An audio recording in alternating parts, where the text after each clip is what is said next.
So here we have our first reader is a man named Leonard Schramm, who's a very, very good friend of mine. And he is seated on the floor here to my right.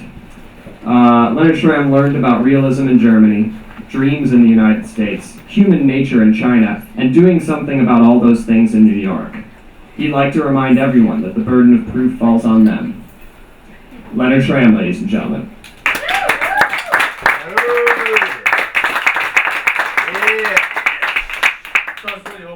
Camera would only catch like that. Hey everyone. I guess I'm gonna read some poetry for you guys. I'm usually a fiction writer, but I kind of just figured let's just have some fun with it, you know? Just to do something a little different. So I hope you guys like it, because otherwise I'll never write poetry. The first two poems are about reaching these promising, wonderful new shores of these here United States. The first one's called Landfall, which seems a little heavy-handed now that I just said the other two. But, it's in the poem. Landfall. Hidden murmurs below deck. They've been sleeping. Pale, red-eyed reflections waiting for this moment. Their bodies turn into dreams while their hunger matures. After enough time and a soft landing, the homesick scourge begins to move. They unravel in their nests to claim what is already theirs. As the sun and dirt bake them golden brown, they howl an introduction. Rattus norvegicus, the Norwegian rat, the common brown rat, the sewer rat, true Vikings.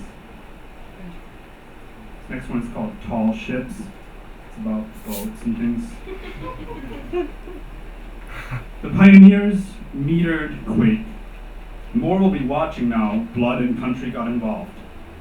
A green, white, and red specter in the sea foam, lost from sea since 1962. Did you hear that? Is it just me, or is this place haunted?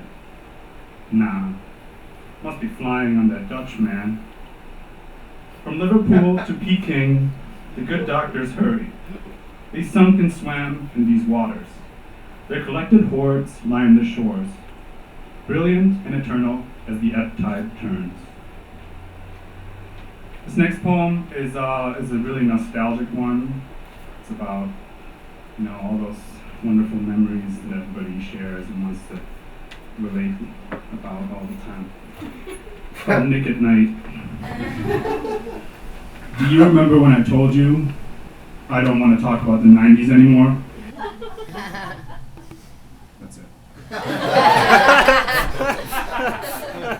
So this next one and the one after is a series I was working on about a grave digger's life. We're gonna get a little dark. This one's called A Career. One grave digger and one unexpected sudden promotion. 4 mayors and 1 newspaper interview. 16 pillars of the community and 1 brand new 1977 Cadillac DeVille. 29 villains and 1 night in jail. 4 hero cops and 3 crooked ones who had it coming. 15 friends and 3 forgiven debts. 32 enemies and 1 thin smile. 17 teachers and 5 lessons learned the hard way. 7 priests and 3 daily sins. 8 off-the-books jobs. And 1 down payment on a 3-bedroom, 2-bathroom colonial. 12 lost children and 1 beautiful baby girl. 26 addicts and 1 serious talk. 34 heart attack victims and 1 barely used exercise bike. 162 deaths from old age and barely enough for a semester of college. 9 fallen soldiers and 1 preacher's flock. 1 routine burial and 1 herniated disc. The old town drunk and 7 more years until reaching retirement age. 1 fixer-upper Boca Raton bungalow, and 1 unique career opportunity. This next one is also from the same series. Think about it. It's called Being Bone.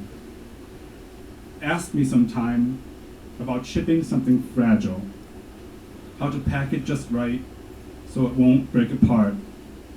Fill the hollow spaces, use foam and bubbles of air. Wrap it in something soft, some layers of tissue. 1 orderly package that doesn't need insurance. Ship it away ground in a box from our showroom. The next one is kind of inspired by a lot of conversation that I have with people in the architecture industry, but also it goes for most things. That's kind of how it started. It's called Structures. Structures. I don't get it, but here's how I feel. That's it again. This is not short. This next one is about a different kind of structure that I also don't really get. It's called Balanced Individuals. We are number 1 this year. Blue-blooded men bred for this purpose. You too can become larger than them if you've been with us from the beginning. We are not number 1 this year. Promise me I am more perfect than ever. We'll never crown these savage pretenders. We've been taught all about their kind. This next one is not really a poem, it's kind of just a thought I had and I wrote it down. But I afterwards, let me know what you guys think. It's called Question. How do you see a question mark? Oh, it's also like a dialogue, technically, between 2 people. How do you see a question mark? What? Which interrogative do you think it represents? Who cares? When I see a question mark, I think it means what? Why? This next one is about, if you're not aware, there's a dog named Laika that the Soviets shot into space and Still up there. Yeah, never came back. Thank you. Never came back. So, it's about, exploring and the cost of it, and maybe also substance abuse, but, so it's called Way Up There. When you suggested a potion to fix our ills, all I could think about was Laika's spaceflight. How when she was shot up into the company of stars, she must have found out what lousy conversation thermonuclear fusion makes. Her master's holy diver in orbit to make certain it would have been difficult feeling like mankind's best friend. I thought about the rocket fragments, tiny tubes that rained back down on us with time. How euthanasia before the oxygen ran out was a deflection that accepted she was never coming home. All the visitors and friends she'd had out there would be cat people floating on their own. This is my poem that rhymes for the evening. It's really short. I thought of it while pacing in my apartment earlier. It's called Devil, so maybe that makes me seem like a psycho, but I hope you guys liked it. Devil. The devil is human, the devil is meat, the devil is you man, the devil is me. That's a rhyme. My short poems are like the best ones. This one's called On the Downside. There was gonna be one called On the Upside, but it's just not how I feel, so I didn't write it. So, on the downside, they'll call to warn you about their new haircut. Nancy Sinatra's that only made it as far as Little Rock. Sunk mountains with unpracticed signatures, shark or not. They'd keep the beach closed all season if they could. If it's what you didn't want to hear, they said it. For advice, find them in their booth at TGI Fridays. For all their consistency, they remain incorrigible. All right, next one, Thirsty.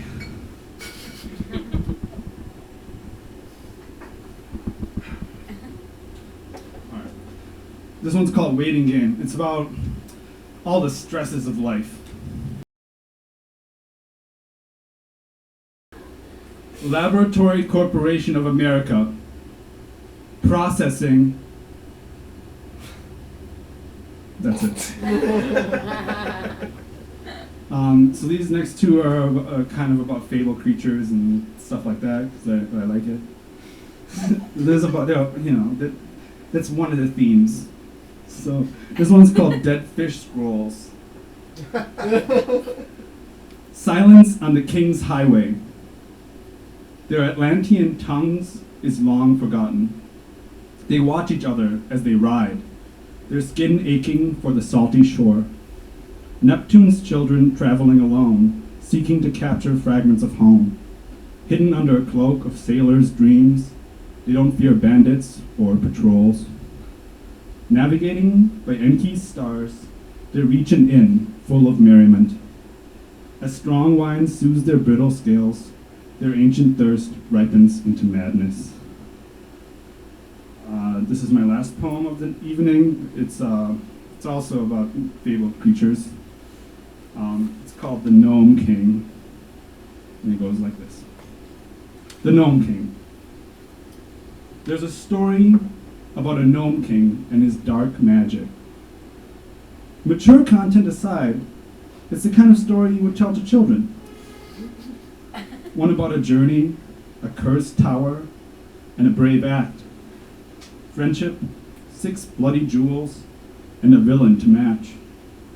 It has a familiar hero on a quest, and a sidekick adored despite his awful cooking. The sorcerer's spells and potions, and a grotesque beast building its own fable. In this tale about wanting and immortality, both champion and scoundrel live to fight another day. It would be full of positive lessons for young minds if it wasn't a story for adults. That's my poetry. I hope you guys liked it. Thanks everyone for coming.